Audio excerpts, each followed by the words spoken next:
எங்களுக்கு காலில் பிறந்தவர்கள், கொடையில் பிறந்தவர்கள், வைசியர்கள், தோளில் பிறந்தவர்கள், சத்திரியர்கள், தலையில் பிறந்தவர்கள், பிராமணர்கள் என்ற அந்த வர்ணாசிரம முறையை உடைத்து எறிந்து அதற்கும் கீழே பிறந்தவர்கள் பெண்கள் என்ற அந்த ஒரு கோமாளிதனத்தை உடைத்தெறிந்து RSS சித்தாந்தத்துக்கு எதிராக பாடுபட்ட மாபெரும் தலைவன் அண்ணல் பாபா சாஹிப் அம்பேத்கர் அவர்கள். அண்ணல் பாபா சாஹிப் அம்பேத்கர் அவர்களை பிரிட்டிஷ் அரசாங்கமும் சரி, இந்திய அரசாங்கமும் சரி, இந்தியாவிலே கைது செய்ய முடியாத மிகப்பெரிய மாபெரும் தலைவனாக இருந்த ஒரு தலைவர் பாபா சாஹிப் அம்பேத்கர் அவர்கள். நேரு அவர்கள் 9 ஆண்டு காலம் சிறையில் இருந்தார். காந்தி அவர்கள் 13 ஆண்டு காலம் சிறையில் இருந்தால் அண்ணல் அம்பேத்கர் அவர்களை கைது செய்ய வேண்டும் என்றால் அங்கே இருக்கின்ற, அதாவது லண்டனிலே இருக்கின்ற பார் கவுன்சில், பாரிஸ்டர் பார் கவுன்சிலே அவரிடம் அனுமதி வாங்க வேண்டும் என்று அவரை ஒரு நாளும் கைது செய்ய முடியாமல் மிகப்பெரிய தலைவராக இருந்தது மட்டுமல்லாமல் இந்தியா எப்படி இருக்க வேண்டும், இந்தியாவை எப்படி வழிநடத்த வேண்டும், இந்திய மக்களை எப்படியெல்லாம் ஆட்சி செய்ய வேண்டும், பலதரப்பட்ட மொழிகள், பலதரப்பட்ட மக்கள், பலதரப்பட்ட கலாச்சாரம், இப்படி கலாச்சாரமும் அனைத்தையும் நிறைந்திருக்கின்ற இந்த இந்திய நாட்டிற்கு ஒருங்கிணைந்த ஒரு அரசியல் அமைப்பு சட்டத்தை ஏற்படுத்திக் கொண்ட அண்ணல் அம்பேத்கருடைய பாபா சாஹிப்புடைய இந்த புகழை இந்த அரசாங்கங்கள் தொடர்ந்து மறைத்து வருகின்றன. உதாரணத்துக்கு திராவிடம் என்ற சொல்லை எழுதிய ஐயா அயோத்திதாச பண்டிதர் இங்கே ஒரு பைசா தமிழன் என்ற ஒரு பத்திரிகையை நடத்தியதிலே திராவிடம் என்ற ஒரு வார்த்தையை முதலிலே உதிர்த்தவர் தலித் மகனான பாபா சாஹிப்புடைய முன்னோரான அயோத்திதாச பண்டிதர். அப்படி திராவிடத்தை முதலிலே எடுத்த அந்த அயோத்திதாச பண்டிதர் இந்த திமுகவுடைய தலைவர் வரலாற்றிலே இருக்கிறாரே என்று பார்த்தால் இல்லை. உதய சூரியன் என்ற ஒரு சின்னத்தை, சூரியனை முதலில் வரைந்து காட்டிய அயோத்திதாச பண்டிதர் எங்கே? இரட்டைமலை சீனிவாசன் அவர்கள் வட்டை மேஜை மாநாட்டிலே பாபா சாஹிப் அம்பேத்கருடன் கலந்து கொண்டார். அந்த அம்பேத்கருடன் கலந்து கொண்ட பாபா சாஹிப் அம்பேத்கரை கூட இருந்து உதவியாக இருந்த இரட்டைமலை சீனிவாசன் பிறந்தது இந்த மண்ணுதான். எங்கே இந்த திராவிடம் அந்த தலித் தலைவரை ஏன் மறைத்தது? அடுத்தபடியாக எடுத்துக்கொண்டால் நம்முடைய தலைவர்களிலே திராவிடத்திலே எடுத்துக்கொள்ளுங்கள். திராவிடத்திலே இருந்த அன்னை சத்தியவாணி முத்து என்று சொல்லக்கூடிய திராவிட தலைவரை இழிவுபடுத்தியதால் இந்த திராவிட முன்னேற்ற கழக அரசு எப்பெல்லாம் தலித் தலைவர்கள் உருவெடுக்கின்றார்களோ அப்பெல்லாம் தலித் தலைவர்களை அங்கே பழி வாங்கி தலித் தலைவர்களை காலி செய்ததுதான் வரலாக இருக்கின்றது. ஆரிய சங்கர் என்று சொல்லக்கூடிய எம்ஜிஆர் அவர்களையே நேருக்கு நேர் பாக்சராக இருந்து குத்துச்சண்டைக்கு கூப்பிட்ட வீரர் ஆரிய சங்கர். ஆரிய சங்கர் புழலிலே ஒரு மீட்டிங்கிலே பேசும்பொழுது அன்னை சத்தியவாணி முத்து அம்மையார் அவர்களை கேவலமாக பேசியே பாவாடி நாடாவை அவிழ்த்து பார்த்தால் அவர் லட்சணம் தெரியும் என்று கலைஞர் கருணாநிதி அவர்கள் பேசியதற்கு உடனடியாக எதிர்ப்பு தெரிவித்து கலைஞர் கருணாநிதியை ஏகவசனத்துக்கு விமர்சித்த பொழுது எம்ஜிஆர் அவர்கள் சென்று அந்த மைக்கை ஆஃப் செய்து மன்னிப்பு கேளுங்கள், கலைஞர் கருணாநிதியை பேசாதீர்கள் என்று சொன்னார். மன்னிப்பெல்லாம் கேட்க முடியாது என்று சொல்லி சென்ற ஆரிய சங்கரை அவரை அங்கே லாரி அடித்து 10 நாளிலே கொலை செய்யப்பட்டார். திராவிடத்தின் வரலாறு எங்கே இருக்கின்றது என்றால் தலித் தலைவர்களை ஒழித்ததாக வரலாறு. முதலிலே திராவிடத்தில் எடுத்துக்கொண்டால் பாபா சாஹிப் அம்பேத்கருக்கு சென்று இங்கிருந்து 1940 பேரறிஞர் அண்ணாவும் பெரியாரும் சென்று பாபா சாஹிப் அம்பேத்கர் அவர்களிடம் அரசியல் பயிலரங்கம் எடுத்துக் கொள்ளுகின்றார்கள். 1940 டிசம்பர் 10 பாபா சாஹிப் அம்பேத்கர் அவர்கள் 11 நாள் பயிற்சி வகுப்பு அண்ணாவுக்கும் பெரியாருக்கும் எடுக்கின்றார்.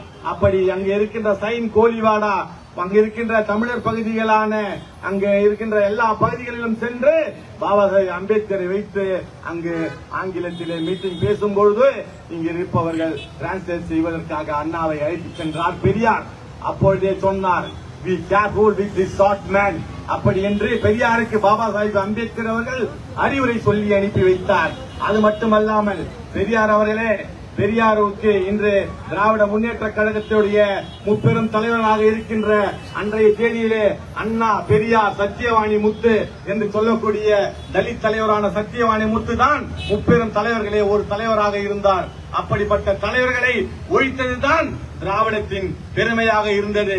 அப்படிப்பட்ட தலைவர்களை பெரியார் என்று சொல்லக்கூடிய பெரியார் ஈவேரா ராமசாமி நாயக்கர் அவர்கள் பெரியார் என்று பெயர் சூட்டப்பட்டதே யார் அதை பெயர் சூட்டினார்கள் என்று சொன்னால் திராவிட முன்னேற்ற கழகமே, திராவிட அண்ணா திராவிட முன்னேற்ற கழகமே, RSS இயக்கங்களே.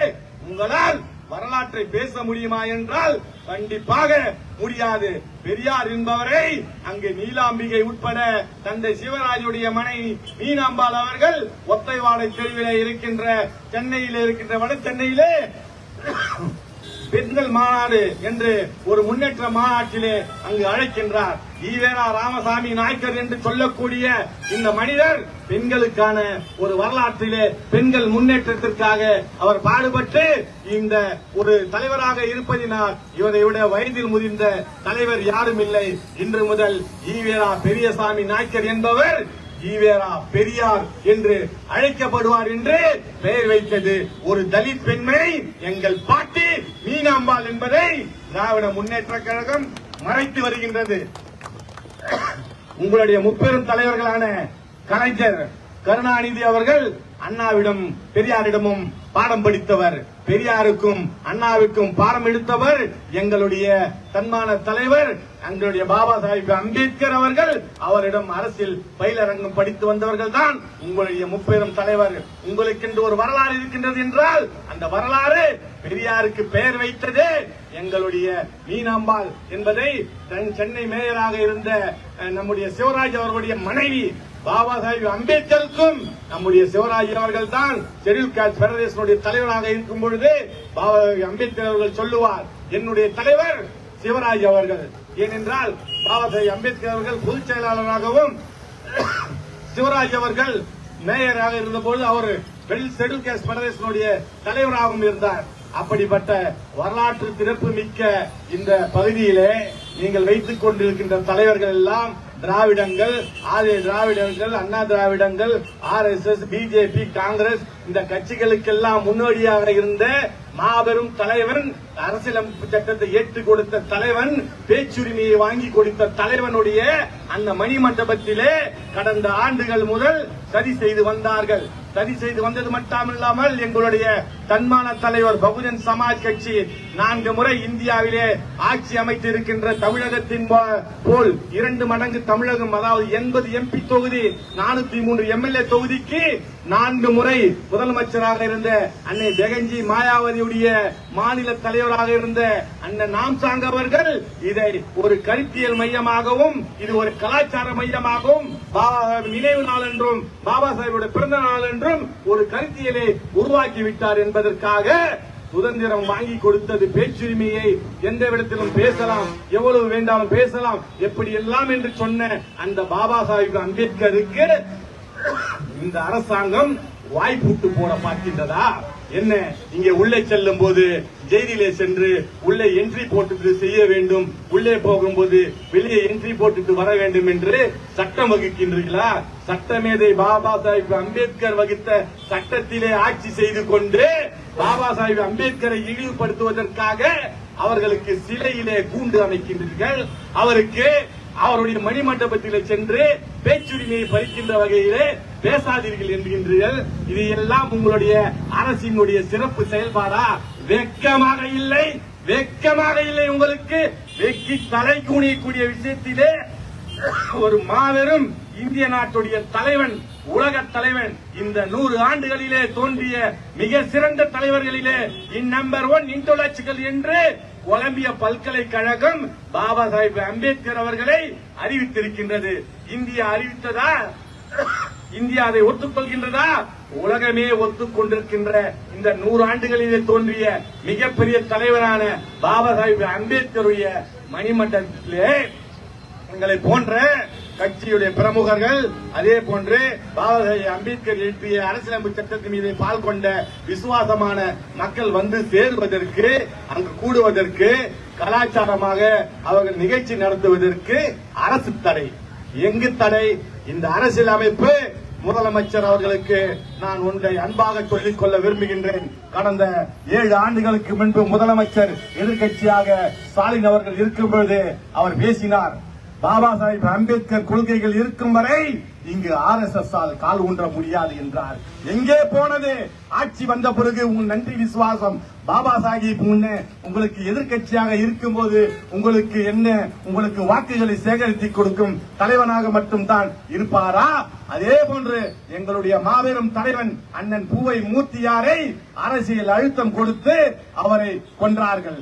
அதே போன்று எங்களுடைய தென்னாட்டு அம்பேத்கராக வாழ்ந்த எங்களுடைய தலைவர் அண்ணன் ஆம்சாங் அவர்கள் கலாச்சார ரீதியாக இந்த மக்களை ஒருங்கிணைக்கின்றார் என்ற ஒரே காரணத்துக்காக அரசியல் படுகொலையை செய்துவிட்டது மட்டுமல்லாமல் உலக வரலாற்றிலே இல்லாத அளவிற்கு இந்த மாநில அரசாங்கம் சிபிஐக்கு உயர்நீதிமன்றம் கொடுத்த உத்தரவை எடுத்துக்கொண்டு 40 நாளிலே 3 முறை அப்பீல் உச்சநீதிமன்றத்திலே செல்கின்றது. எந்த தலைவர்களை காப்பாற்றுவதற்கு, எந்த குற்றவாளிகளை காப்பாற்றுவதற்கு ஒரு மிகப்பெரிய தலித் தலைவர் இந்த கலாச்சார ரீதியாக பாபா சாஹிப் அம்பேத்கருடைய கொள்கையை கல்வி ரீதியாகவும் பௌத்த ரீதியாகவும் அடிப்படை வசதிகள் ரீதியாகவும் பொதுமக்களுடைய சேவையிலும் முன்னேறி வருகின்றார் என்று தெரிந்தவுடன் அந்த தலைவரை படுகொலை செய்து இந்த அரசாங்கம் மாநில முதலமைச்சருடைய அந்த தொகுதியிலே வீட்டு வாசலிலே பட்ட பகலிலே கொலை செய்யப்படுகின்றார். ஒரு அஜித்குமார் என்ற ஒரு வாட்ச்மேன், அஜித்குமார் என்ற வாட்ச்மேனை 4 காவலாளிகள் அடித்துக் கொன்று விட்டார்கள் என்று சொல்வதற்காக உடனே முதலமைச்சர் மன்னிப்பு கேட்டு இந்த வழக்கை சிபிஐக்கு ஒப்படைக்கிறேன் என்றார். ஏன்? அதில் காவலர்கள் மட்டும் மாற்றிக்கொள்வார்கள், காவலர்கள் மாற்றிக்கொள்ளட்டும். அஜித்குமார் வாட்ச்மேனுக்கு இருக்கின்ற உரிமை அந்த சிபிஐக்கு அனுப்புகின்றீர்களே. அன்பு முதலமைச்சர் அவர்களே, எங்களுடைய அண்ணன் தேசிய கட்சியுடைய மாநில தலைவர், அந்த தேசிய கட்சியுடைய மாநில தலைவர் பல லட்சம் மக்களிடம் அன்பை பெற்று அப்படிப்பட்ட ஒரு தான தலைவனாக வளர்ந்த அண்ணன் ஆம்சாங்குடைய கொலையை உயர்நீதிமன்றம் உத்தரவிட்டும் உயர்நீதிமன்றம் சிபிஐ தான் இதை விசாரிக்க வேண்டும். அரசியல் கொலைகாரர்கள் இதில் இருக்கின்றார்கள், அப்படி அரசியல் கொலைகாரர்களை கண்டறிய வேண்டும் என்று 21 காரணங்களை சொல்லி உயர்நீதிமன்றம் உத்தரவு அளித்தும் தொடர்ந்து கஜினி முகமது போல படையெடுத்து 40 நாளிலே 3 முறையிலே ஒரு தலித் தலைவனை கொன்றுவிட்டு இவர்களுக்கு அடிமையாக இருக்கின்ற, இவர்களுக்கு அன்பாக இருக்கின்ற, இவர்கள் சொல்லுகின்ற பேச்சை கேட்கின்ற இந்த திராவிடம், அண்ணா திராவிடம், பிஜேபி, காங்கிரஸ், RSS இவர்களுக்கெல்லாம் காலிலே அறிவடியாக இருக்கின்ற மற்ற தலைவர்களை எல்லாம் கண்டு கொள்ளாத இந்த அரசு ஒரு தலித் தலைவன் தானாக வளர்ந்து விட்டான், தன்னெழுச்சியாக முன்னெடுக்கின்றான். இந்த மக்கள் அவன் தலைமையிலே ஒன்று கூடுகிறார்கள் என்று தெரிந்தவுடன் அரசியல் படுகொலை செய்கின்றீர்கள். ஒரு உண்மையை சொல்லிக் கொள்ள விரும்புகின்றேன். அன்று கமிஷனராக இருந்தவர் ஒரு தலித் ரத்தோர் அவர்கள் அண்ணனை கொலை செய்வதற்கு சதி திட்டம் எப்படியெல்லாம் நடந்திருக்கின்றது பாருங்கள். அன்று டெப்டி கமிஷனராக இருக்கின்றவர் ஈஸ்வரன் அவர்கள் ஒரு தலித், ஜெயின் கமிஷனராக இருக்கின்ற அந்த பகுதிக்கு விஜயகுமார் அவர்கள் ஒரு தலித், ஒரே ஒரு நபர் அஸ்ரா கார்க் என்பவர் மட்டும்தான் வேறு சமுதாயத்தை சேர்ந்தவர். அந்த இடத்திலே 5000 போலீஸ் ஒரே ½ ஹவரிலே அந்த இடத்திலே கொலை செய்த பிறகு வந்து சேருகின்றார்கள். 100 அடி தூரத்திலே இருக்கின்ற அந்த போலீஸ் காவல் நிலையத்திலிருந்து கொலை நடைபெற்ற இடத்திலே ஒரு காவல்துறையினரும் இல்லை. ஒரு 60-70 பேர் பாம் துப்பாக்கியுடன் வருகின்றார்கள். ஹெல்மெட்டிலே போடவில்லை என்றால், கருப்பு ஸ்டிக்கர் ஒட்டவில்லை என்றால் பிடிக்க வைக்கின்ற காவல்துறையை அரசாங்கம் கட்டி போட்டு, காவல்துறை என்ன செய்யும் பாவம், அவர்கள் do what I say department என்று சொல்லுவார்கள். அவர்கள் அரசாங்கம் என்ன படித்ததோ அதை கேட்க வேண்டிய கட்டாயத்திலே இருந்திருக்கின்றார்கள். அப்படிப்பட்ட எங்க மாபெரும் தலைவனை கொலை செய்தது மட்டும் இல்லாமல் அவருடைய கட்சியை கொலை செய்ய வேண்டும் என்று சில புள்ளுவிடிகளை எடுத்து இந்த கட்சியை உடைக்கின்ற முயற்சியை அடுத்ததிலே ஈடுபட்டார்கள். அதன் பிறகு விட்டார்களா? அந்த கட்சியிலே இந்த தலைவனுடைய கொலை வழக்கை விசாரித்த பொழுது கொலைக்கு மேல் 10 கொலை செய்திருக்கின்றார்கள். அந்த கொலை வழக்கிலே ஒன்றுமே விசாரணையில் இல்லை என்று உயர்நீதிமன்றம் தெல்ல தெளிவாக சொல்லியிருக்கின்றது. ஆளை கொலை செய்து விட்டோம், அதற்கான வழக்கை கொலை செய்து விட்டோம், அவருடைய கட்சியையும் இங்கு கொலை செய்து விடலாம் என்று நினைத்த இந்த அரசாங்கம் நாங்கள் வன்மையாக இங்கே பாபா சாஹிப் அம்பேத்கருடைய நினைவு நாளிலே ஒரு தலைவன் உருவான நாளிலே ஒரு தலைவன் மீண்டும் உருவாகின்றான். ஒரு தலைவனுடைய தொடர்ச்சி என்பது அவனுடைய கொள்கைகளை எடுத்துச் சொல்வதுதான் அந்த தொடர்ச்சி என்பதை நாங்கள் சொல்லிக் கொள்கின்றோம். எங்களுடைய ஆம்சாங்கனுடைய கொள்கையை அவர் பாபா சாஹிப் அம்பேத்கருடைய கொள்கையை எடுத்து சென்றார். அந்த அம்பேத்கருடைய கொள்கையை எடுத்து சென்றதனால் அம்பேத்கரின் கொள்கையை நேரடியாக சொல்லி தேர்தல் வந்தால் மட்டும் நாங்கள் அங்கே படம் வைத்து ஜோக்கர்களாக போடும் உங்கள் போன்ற எள்ளி நகையாடும் அரசியல் கட்சிகள் நாங்கள் கிடையாது. பாபா சாஹிப் அம்பேத்கர் கொள்கையை நேர்மையாக சொல்லி இந்தியாவிலே நாங்கள் தான் ஆட்சியை 4 முறை பிடித்து இருக்கின்றோம். உண்மையான பாபா சாஹிப் பிள்ளைகளாக இங்கு நாங்கள் வந்திருக்கின்றோம். எங்களுக்கு வாயடிப்பு கூட்டடிப்பு எங்களுக்கு சட்டப்படி எங்களுக்கு பேசக்கூடாது. சட்டப்படி நீங்கள் எங்கள் பேச வேண்டும் பேசக்கூடாது என்பதற்கு ஆர்டிகல் 1922 இதெல்லாம் கான்ஸ்டிடியூஷன்ல இருக்கின்றது. ஒரு மாநில அரசாங்கம் செய்ய வேண்டிய பணி ஒழுங்குபடுத்தி வருபவர்களை கூட்டம் நிறைய இருக்கின்றதா இல்லையா என்பதை அதை கட்டுப்படுத்தி எடுத்து போய் அவர்களுடைய கருத்தியல்களை உறவாடுவதற்கு அங்கே இங்கிருந்து கலந்துரையாடுவதற்கு ஒரு நிகழ்ச்சி அவர்களே மேடையை போட்டு மைக்கை வைத்திருக்க வேண்டும். ஆனால் இந்த அரசாங்கம் என்ன சரி செய்கின்றதா? உங்களுக்கு ஒன்றை சொல்லிக் கொள்ள விரும்புகின்றேன். விஜய் அவர்கள் 37,000 பேரை கூட்டிவிட்டு 41 பேரை அங்கு பலியாகும் அளவுக்கு அங்கு இருந்தது. அதே 2-3 நாட்களிலே 9ஆம் தேதி கஞ்சிராம் ஐயாவுடைய நினைவு நாள் 15 லட்சம் பேரை அம்பேத்கர் மணிமண்டபத்தில் கூட்டுகின்றோம். 15 லட்சம் பேரும் அப்படியே வந்தார்கள். அப்படியே அங்கே ஒழுங்கும் அமைதியாக அமர்ந்திருந்தார்கள். கின்னஸ் ரெக்கார்ட் செய்திருக்கின்றோம். 15 லட்சம் பேரும் ஒரே ஒரு சின்ன கீறல் நெக கீறல் கூட இல்லாமல் அப்படி ஆங்காங்கே சென்றார்கள். அப்படிப்பட்ட ஒழுக்கமும் கட்டுப்பாடு மிகுந்த ஒரு கூட்டம் தான் பகுஜன் சமாஜ் கட்சியுடைய ஒரு கூட்டம். 37,000 பேரை கூட்டினார், 27,000 பேரை கூட்டினார், 1000 போலீஸை போட்டும் பாதுகாப்பு கொடுக்க முடியவில்லை, 41 பேர் இறந்து விட்டார். இப்படி எல்லாம் சொல்லுவதற்கு எங்கள் கட்சி சாதாரண கட்சி அல்ல, ஒரு தேசியத்திலே 3வது மிகப்பெரிய கட்சி அப்படி என்பதை தெரிந்து கொள்ள வேண்டும். ஏன் பாபா சாஹிப் அம்பேத்கருடைய மணிமண்டபத்திலே இங்கு செல்வதை ஏன் எங்களுக்கு நோட் எடுத்து உள்ளே அனுப்புகின்றீர்கள்? ஏன் எனக்கு அப்புறமா ஆதார் கார்டு கேட்பீங்க, அப்புறம் பேண்ட் சட்டை உள்ள என்ன கலர் போட்டு வச்சிருக்கீங்க, உள்ள அண்ணா கயிறு கட்டிக்கிறியா இல்லையான்னு கேட்பீங்க. அந்த மாதிரி எல்லாம் என்ன ஒரு அடிமை நகை நாங்க வேணும் அப்படியே முட்டி போட்டு மற்ற கட்சி தலைவர்கள் பழி வாங்க போற மாதிரி போனோமா மணிமண்டபத்துக்குள்ள? என்ன நியாயம் இது? அதிகாரி போறதுக்கு யார் உத்தரவு? அரசாங்கம்.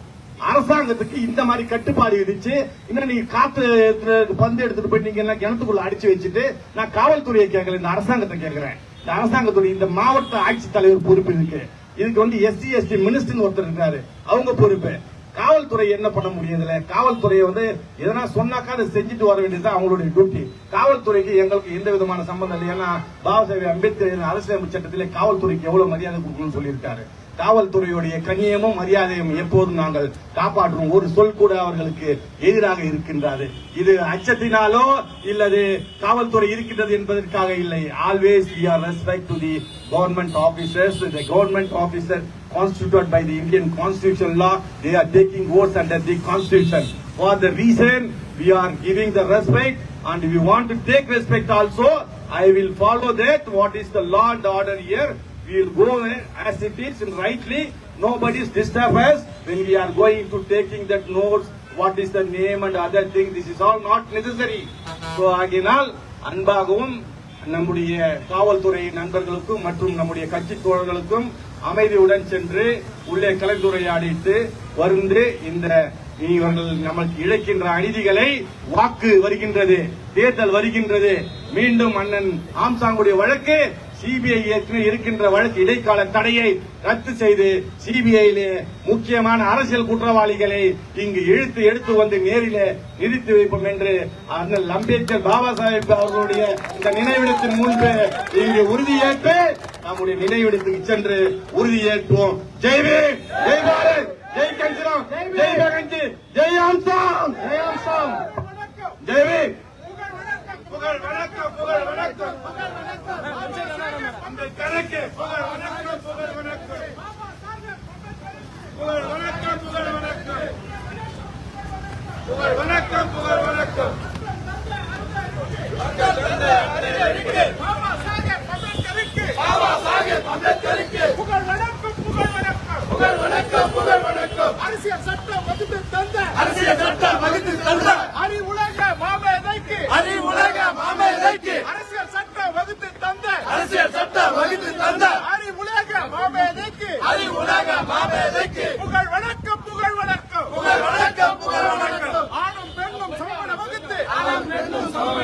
ஆணும் பெண்ணும் சமமென வகுத்து சட்டம் தந்த அறிஞருக்கு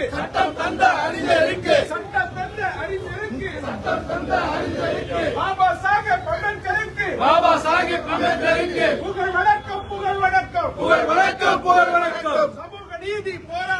சமூக நீதி போராளிக்கு சட்டம் தந்த அறிஞருக்கு புகழ் வணக்கம் அரசியல் சட்டம் வகுத்து தந்த அரசியல் சட்டம் வகுத்து தந்த பாபா சாஹேப் அம்பேத்கருக்கு புகழ் வணக்கம்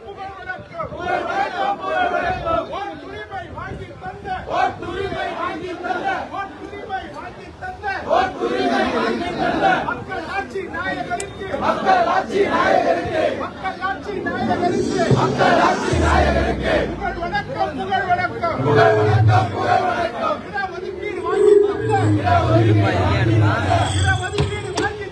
இடஒதுக்கீடு வாங்கி தந்த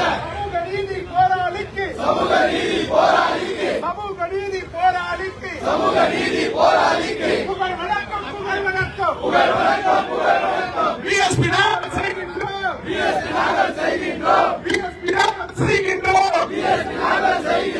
புகழ் வணக்கம் பாபா சாஹேப் அம்பேத்கருக்கு புகழ் வணக்கம்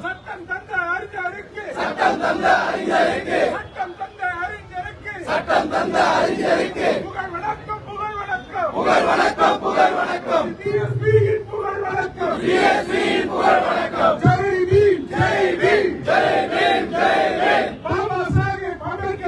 பாபா சாஹேப் அம்பேத்கருக்கு ஜெய் பீம் ஜிந்தாபாத் பிஎஸ்பி ஜிந்தாபாத்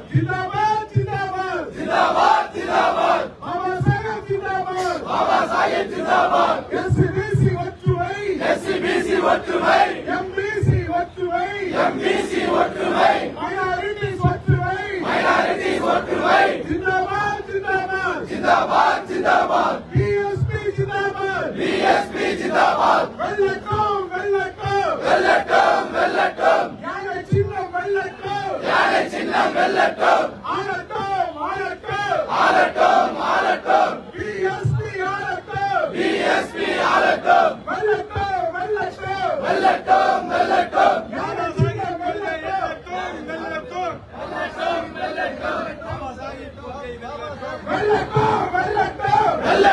வெல்லட்டும் பாபா சாஹிப் கொள்கை வெல்லட்டும் பாபா சாஹிப் கொள்கை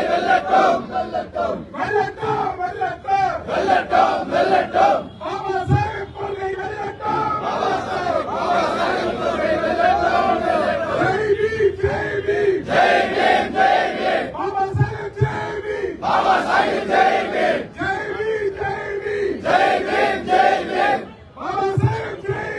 பாபா சாஹிப் ஜெய் பீம்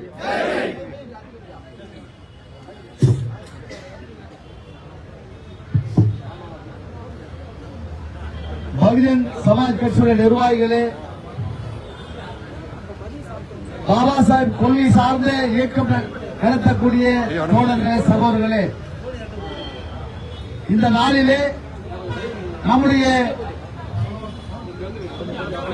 ஒற்றுமையை, ஒருங்கிணைப்பை கடந்த காலகட்டங்களிலே நம்முடைய சமத்துவ தலைவர் அவர்கள் இதை ஒரு பண்பாட்டு நிகழ்வாக, கலாச்சார நிகழ்வாக நிறைவேற்றி அனைவரும் ஒன்று சேர்த்தார். இங்கே ஆளுகின்ற திமுக அரசு, ஸ்டாலின் அரசு மனம் பொறுக்காமல் நீண்ட காலமாக இதை கண்டு பொறாமை கொண்ட இவர்கள் எப்பொழுது நம்முடைய தலைவரை வீழ்வார் என்று எண்ணி அவரை வீழ்த்தியதோடு அதிகமாக வீழ்த்தியதோடு மட்டுமல்லாமல் அவருடைய கருத்தியல்களையும் அழிக்கின்ற வேலையாக சென்ற ஆண்டு இந்த மணிமண்டபத்தில் நாம் இப்படி அஞ்சலி செலுத்துவதற்கு நிறைய கட்டுப்பாடுகளையும் தேவையற்ற பிரச்சனைகளை உருவாக்கி மக்களை இங்கே வரவிடாமல் தடுத்தார்கள். இந்த நேரத்தில் இன்றைக்கு பல்லாயிரக்கணக்கான பேர் இருப்பார்கள். அது இல்லாததற்கு யார் காரணம்? அதுதான் திமுக அரசு. ஆண்டாண்டு காலமாக நமக்கு எதிராகவே இயங்கக்கூடிய இந்த திமுகவை நாம் அடையாளம் கண்டு அதை எதிர்த்து நாம் அரசியல் களம் காண வேண்டும். நம்ம ஒற்றுமையை பலப்படுத்த வேண்டும். பகுஜன் சமாஜ் கட்சியிலே நாம் ஒருங்கிணைய வேண்டும். தேசிய தலைவர் பெனர்ஜி மாயாவதி அவர்களை இந்தியாவுடைய பிரதமராக ஆக்க வேண்டும். தமிழகத்திலே பகுஜன் சமாஜ் கட்சி ஆட்சி கட்டிலே அமர்த்தி பகுஜன் சமாஜ் கட்சியுடைய தலைவர் தன்மான தலைவர் டாக்டர் பி ஆனந்தன் அவர்களை முதலமைச்சர் ஆக்குவதற்கு நாம் பாடுபட வேண்டும். அனைவரும் ஒருங்கிணைந்து கட்சியை பலப்படுத்த வேண்டும். இந்த நாளிலே நாம் உறுதியேற்றுக் கொள்ள வேண்டும். இப்போது நம்முடைய தலைவர் அவர்கள் மறுபடியும் உங்கள் மத்தியிலே பேசுவார்கள். பாபா சாஹேப் இந்த நினைவுரை ஆற்ற இந்த தடைகளை செயற்கை தடைகளை ஏற்படுத்தி விடுவார்கள் என்று தெரிந்துதான் நம்முடைய டெக்னிக்கல் குழு எப்படியோ இங்கு மைக்குடன் இந்த கூட்டத்தை ஏற்பாடு செய்துவிட்டது. அதாவது தடை என்று ஒரு இருந்தால் ஒரு கதவு மூடியிருந்தால் இன்னொரு கதவு திறந்திருப்பதை பார்க்கவே ஒழிய மூடிய கதவை பார்த்து வேட்கை பார்க்கக்கூடிய வேடிக்கை பார்க்கக்கூடிய ஆட்கள் இல்லை பாபா சாஹேபுடைய பிள்ளைகள் என்பதற்கு இது ஒரு சான்று. கடந்த ஆண்டு இங்கே பேசிய தோழர்களுடைய பேச்சை ஐயாவுடைய சிலை காதுக்கு கூட கேட்காத அளவுக்கு கத்தி பேசினால் கூட கேட்காத அளவுக்கு இருந்தது. அரசாங்கத்துடைய இந்திய அரசியலமைப்பு சட்டத்தை எழுதி படித்த பாபா சாஹேப் அம்பேத்கர் அவர்கள் சொன்ன பேச்சுரிமை, எழுத்துரிமை, அவர்களை சுதந்திரமாக செயல்படும் உரிமை என்ற அவர் உரிமையை அவர் இறந்த நாளிலே இந்த மணிமண்டபத்திலே புதைக்க வேண்டும் என்று இந்த அரசாங்கம் கடந்த ஆண்டு முதல் இங்கு கங்கணம் கட்டிக்கொண்டு இந்த வேலையை செய்து கொண்டிருக்கின்றது. யாருக்காக இந்த மண்டபம் கட்டினீர்கள்? இந்த மக்கள் பாபா சாஹேபுடைய அந்த அரசியலமைப்பு சட்டத்திலே அன்பு கொண்டவர்கள், அதிலே அதை ஃபாலோ செய்கின்ற, அதை பின்பற்றுகின்ற அந்த மக்கள் சட்டத்திற்கு உட்பட்டு சட்டத்திற்கு கட்டுப்பட்டு அனைத்து வகையிலும் அவர் மீது கொண்ட ஈடுபாடின் காரணமாக தன்னெழுச்சியாக இங்கு வருகின்றார்கள். தன்னெழுச்சியாக இங்கு வருகின்ற மக்களை அவர்களை இங்கே தண்ணீர் குடிக்க கூடாது, உணவு அருந்தக்கூடாது, நீங்கள் கையில் பேக் எடுத்து வரக்கூடாது, நீங்கள் வரும்போது என்ட்ரி போட்டு விட்டு தான் வர வேண்டும். என்னப்பா பிளைட் ஏற போறாரா இல்ல உள்ள ஏதாவது ஜெயில போய் கைது என்று போறாரா? இந்த மாதிரி எல்லாம் அரசாங்கம் கட்டுப்பாடு இருக்கின்ற அந்த கட்டுப்பாடு என்பது மற்றவர்களுக்கு அது பொருந்துமே ஒழிய பாபா சாஹிப் பிள்ளைகளுக்கு சட்டத்தின் உட்பட்ட கட்டுப்பாடுகளை தவிர மற்ற கட்டுப்பாடுகள் யாரும் கட்டுப்படுத்த முடியாது. எங்கள் மாபெரும் தலைவன் இந்த உலக வரலாற்றிலே தோன்றிய 100 ஆண்டுகளிலே தோன்றிய மிகப்பெரிய ஒரு அறிவாளி என்று அமெரிக்கா பல்கலைக்கழகம், கொலம்பியா பல்கலைக்கழகத்தாலே அறிவிக்கப்பட்டிருக்கின்றது. அப்படிப்பட்ட ஒரு மாபெரும் தலைவர் தான் நம்முடைய பாபா சாஹேப் அம்பேத்கர் அவர்கள்.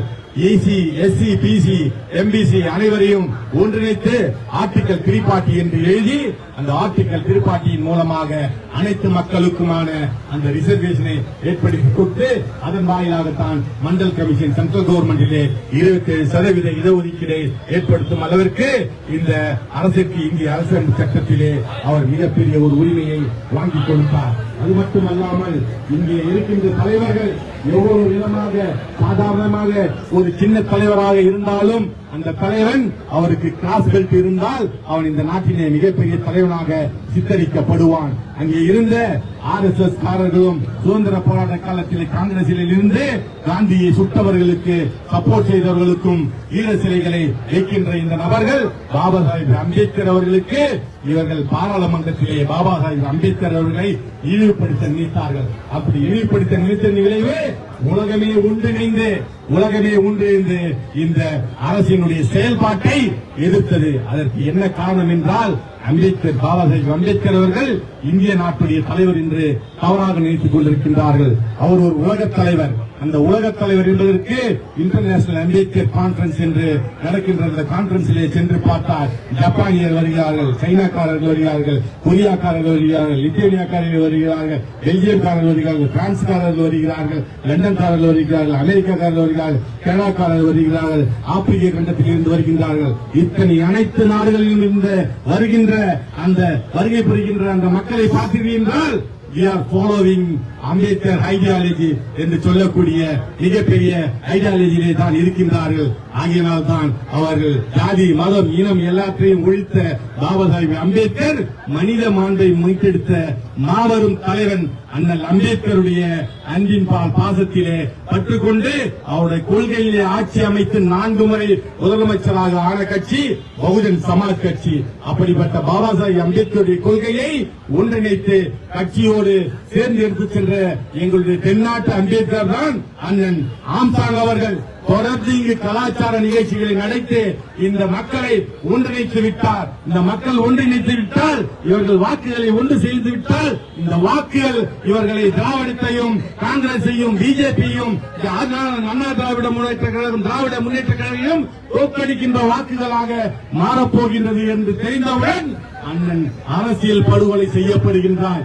அரசியல் படுகொலை செய்யப்பட்ட அந்த கயவர்கள் அதை சிபிஐக்கு விசாரணையை மாற்றிய உயர்நீதிமன்றத்தின் உத்தரவிற்கு இந்த அரசாங்கம் தொடர்ந்து எடுத்துக்கொண்டு அப்பீல் என்று சென்று 40 நாளிலே 3 அப்பீல் செய்த ஒரே தமிழ்நாடு அரசாங்கம் ஒரு கொலை வழக்குக்கு ஒரு தலித் தலைவருக்கு அடிமைகளாக இருந்தால், அந்த கட்சிக்கு அதிமுகவும் திமுகவுக்கும் அடிமையாக இருந்திருந்தால் அவர்களுக்கு 2 சீட்டோ 1 சீட்டோ கொடுத்துவிட்டு அவர்கள் அடிமைத்தனத்தை இவர்கள் பயன்படுத்திக் கொண்டிருப்பார்கள்.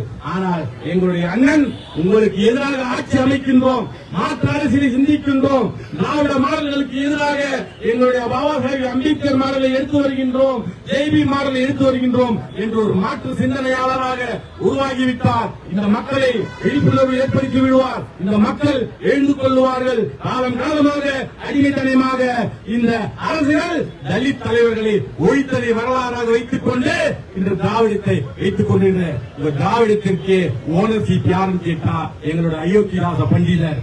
அதே போன்று பெரியாருக்கு பெயர் யார் வைத்தது என்றால் எங்களுடைய பாட்டி மீனாம்பாள். அதற்கு பிறகு ஈவேரா ராமசாமி நாய்க்கர் இன்று முதல் பெரியார் என்று அழைக்கப்படுவார் என்று 1928 ஒத்தவாடை அந்த கொட்டகையிலே பெரியாரை ஈவேரா ராமசாமி நாய்க்கரை அழைத்து தந்தை சிவராஜுடைய மனைவி மீனாம்பாள் தான் ஒரு தலித் பெண்மணி தான் பெரியார் என்றே பெயர் வைக்கின்றார். அண்ணாவிற்கும் நம்முடைய பேரறிஞர் பெரியார் அவர்களுக்கும் சென்று பாபா சாஹேப் அம்பேத்கரிடம் பாடம் படித்து வந்தவர்கள். அவரெல்லாம் பாடம் படித்தவர் தான் கலைஞர்.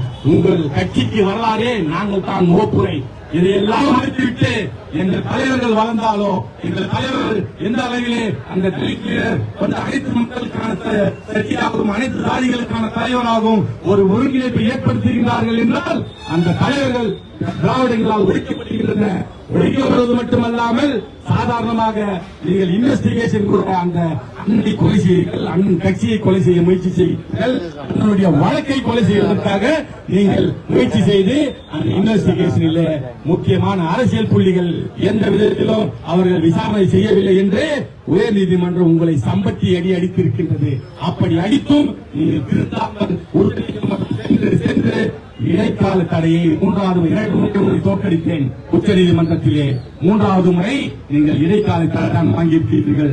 பாபா சாஹேப் அம்பேத்கரின் பாலார் அண்ணன் அம்பேத்கர் கொண்ட அண்ணன் ஆம்சாங் அண்ணன் தென்னாட்டு அம்பேத்கராக வாழ்ந்த அண்ணன் ஆம்சாங் அவர்களை படுகொலை செய்த இந்த மாநில அரசாங்கத்துடைய ஒரு திமுக திராவிட முன்னேற்ற கழக முதலமைச்சருடைய வீட்டு தொகுதியுடைய அந்த தொகுதியில வீட்டு வாசலில் கொலை செய்யப்பட்ட எங்களுடைய மாபெரும் தலைவர் அண்ணன் ஆம்சாங்குடைய வழக்கு சிபிஐக்கு எடுத்து செல்லப்படும். இடைக்கால தடை உடைத்து எறியப்படும் என்று பாபா சாஹேப் அவர்களின் பால் இங்கு உறுதியேற்று சிபிஐக்கு அந்த வழக்கை மீண்டும் எடுத்து சென்று உங்கள் அரசியல் குற்றவாளிகளை, உங்கள் முகங்களை தோலுரிப்போம். யாரெல்லாம் பின்னாடி இன்று சரி செய்தீர்கள், யாரெல்லாம் இந்த கொலைக்கு உறுதுணையாக இருந்தீர்கள், யாரெல்லாம் கோடிக்கணக்கிலே பணம் செலவு செய்தீர்கள், அனைத்தையும் எடுத்து கடைசியாக செல்போனுக்கு சார்ஜர் போட்டு கொடுத்து அண்ணனுடைய கொலைக்கு உதவியாக இருந்தவர்கள் வரை கண்டிப்பாக இதை கைது செய்யாமல் விடமாட்டும். இந்த வழக்கு இடைக்கால தடையை தானே ஒழிய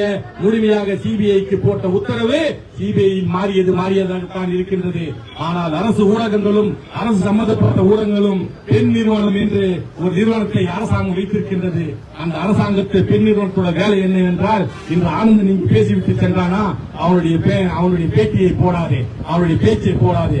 அரசுக்கு எதிராக இருக்கின்றதா அந்த பேச்சை போடாமல் இருப்பதற்கு அந்த செய்தி நிறுவனங்களுக்கு நீ பணத்தை கொடுத்து அழைத்துவிடு. இப்படி என்று ஒரு கட்டுப்பாடை விதிப்பதற்கு கேவலமாக இல்லை. ஜனநாயகத்தை குரல் வழியை நெருக்கின்றீர்களே.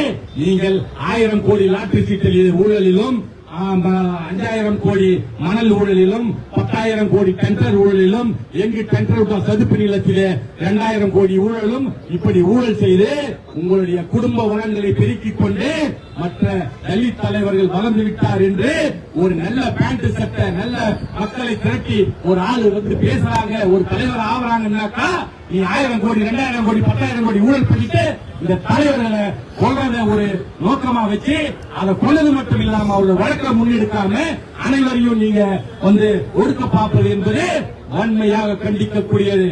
சாதாரணமாக பாபா சாஹேப் அம்பேத்கரிடம் ஒரு வார்த்தை கேட்டார்கள்.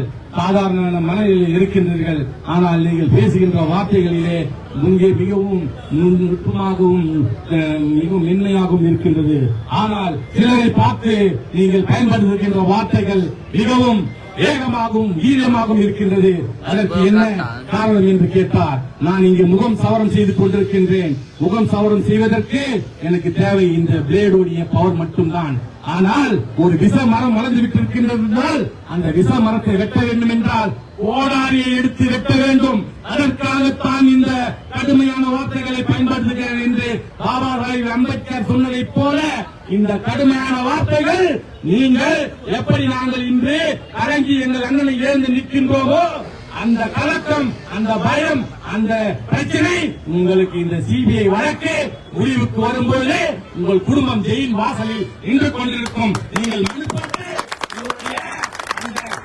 காரணமாக உங்கள் ரத்த சொந்தங்களை பார்த்துக் கொண்டிருப்பீர்கள் என்பதை தெரிவித்துக் கொண்டு ஜெய்தேவ், ஜெய் பாரத், ஜெய் கன்சிராம், அண்ணல் அம்பேத்கர் வாழ்க என்பதை கூறி முடிக்கிறேன். ஜெய் பீம், ஜெய் பாரத்.